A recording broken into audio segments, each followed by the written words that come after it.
Before diving into this incredible story, consider subscribing to the channel and hitting the bell.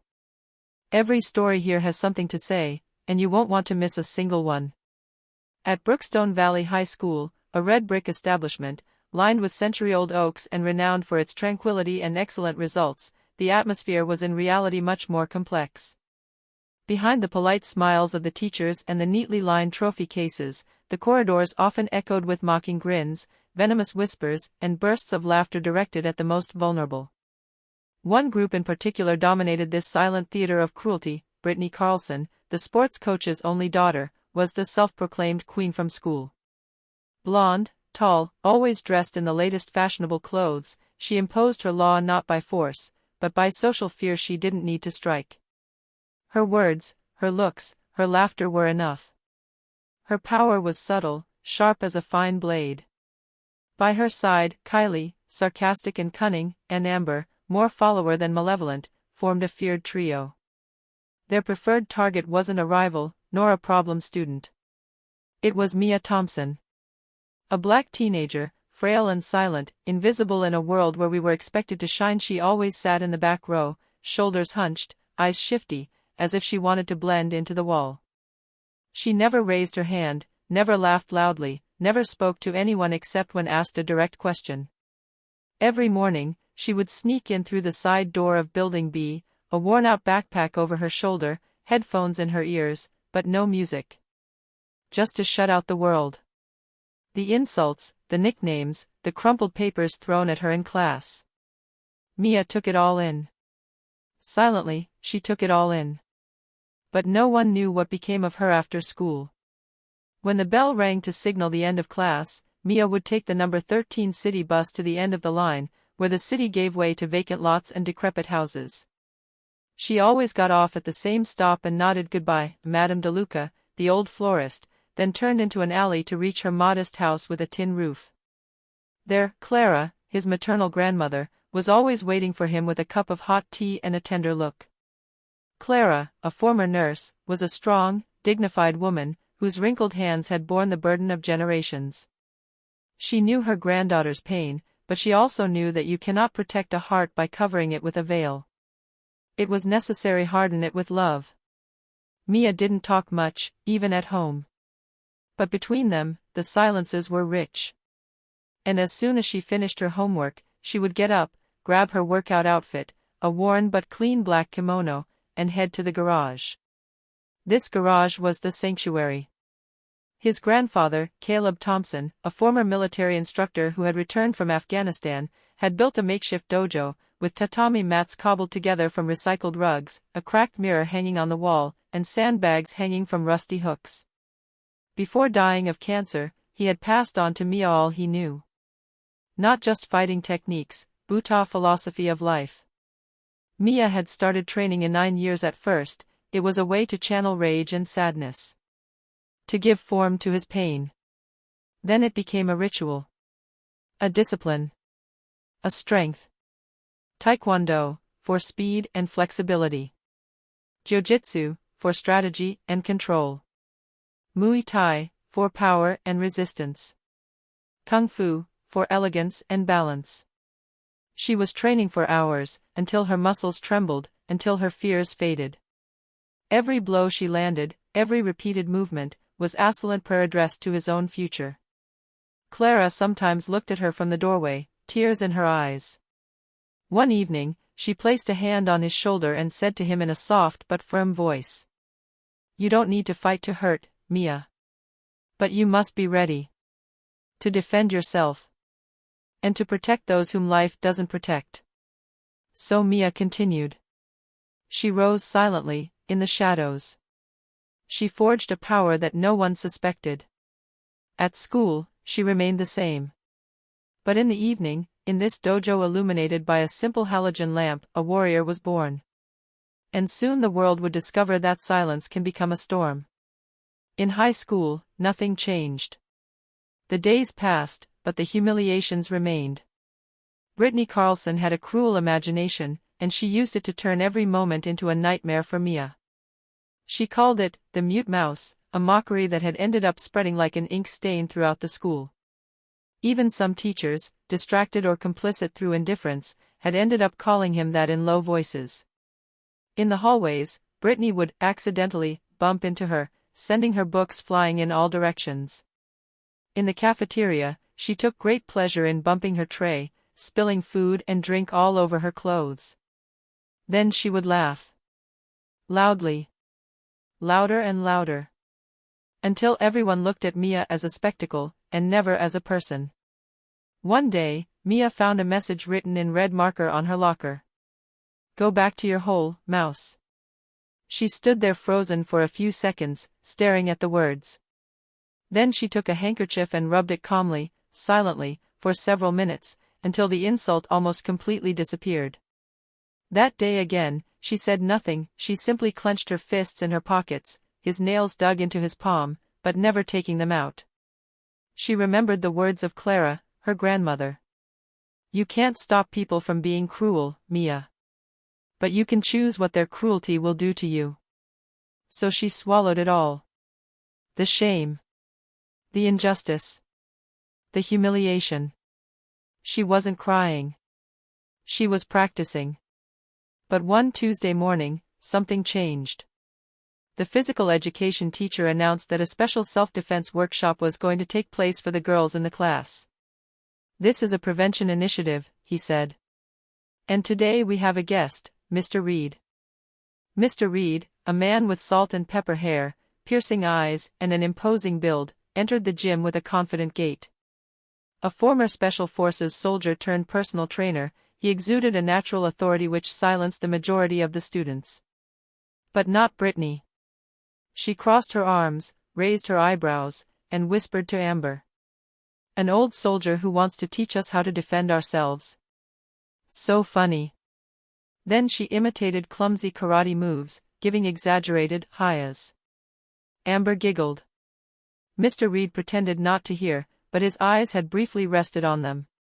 The workshop began with simple demonstrations: how to escape from a wrist grab, how to push back an attacker, and how to position oneself when faced with a threat. Students were invited to try out the moves with him, one by one. No one seemed very motivated, until Mr. Reed said, "I need a volunteer to show me what she would do if I grabbed her arm. Someone brave." There was silence. Then, a snicker. Brittany reached out, but not to offer. She pushed Mia forward roughly. "Come on, let's have a laugh. The silent ninja is going to show us her powers." The class burst into laughter. One of those embarrassed, cruel laughs that resonates for a long time. Mia, unbalanced, stumbled slightly but remained standing. And that's when she finally looked up. An eerie silence fell over the gymnasium. His black eyes, usually shifty, were this time fixed, calm and deep like the shadow of an impending storm. She looked Mr. Reed straight in the eyes. He stared back at her. For a moment a silent exchange happened. He understood. He walked over and gently placed his hand on Mia's wrist, just as he had done with all the others. But this time, something changed. It was smooth. Fast. Without hesitation. Mia pivoted on her heel, locked Mr. Reed's arm with perfect technique, and in a circular motion, she sent him to the ground with a controlled throw. He fell with a controlled, clean thud. The silence was deafening. The girls in the class stood frozen. Brittany, mouth agape. Amber, livid. Mr. Reed remained on the ground for a second, a small smile on his lips, then he stood up. Very impressive. Very impressive. He turned to the class. That's called mastery. What Mia just did is more than just strength. It's discipline. Respect. And control. Then he looked at Mia with sincere gratitude. She, without a word, returned to her seat. She wasn't smiling. But something had changed in her eyes. It was the beginning of the end. The end of humiliation. The end of submission. The end of the silence endured.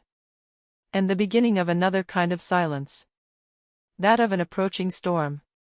That of a warrior who is no longer afraid. Mr. Reed gently gripped Mia's wrist, as he had with all the other students that day, thinking he was simply helping her feel the mechanics of the movement. He expected to have to encourage her, to repeat instructions slowly to her as he did with shy teenage girls. But no sooner had he closed his fingers around Mia's wrist, than everything changed. His body began to move with surgical precision. In a split second, she made a subtle pivot with her left foot, turned her hips to a perfect angle, locked her wrist in one fluid motion, and slammed her forearm under Mr. Reed's. Her other hand curled around his elbow, and in a controlled swing, she knocked the man off balance. Clean and crisp projection. He fell onto the gymnasium tatami with a dull, controlled thud, but disconcerting. The entire room froze. The students didn't dare breathe. Even Brittany, her mouth half open, had no words. It was as if time itself had just stopped breathing. Mr. Reed, lying on the ground, blinked twice. No pain. No injury. But something very rare for a former Special Forces man, amazement. He slowly straightened, placed a hand on his knee for support, then stared at Mia with a new, almost reverent intensity. "Where did you learn that?" he asked, his tone softer, more serious. Mia looked him in the eyes impassively. She didn't answer. Not a word. Not a gesture of pride. Just silence. Dense. Serene. Unshakable.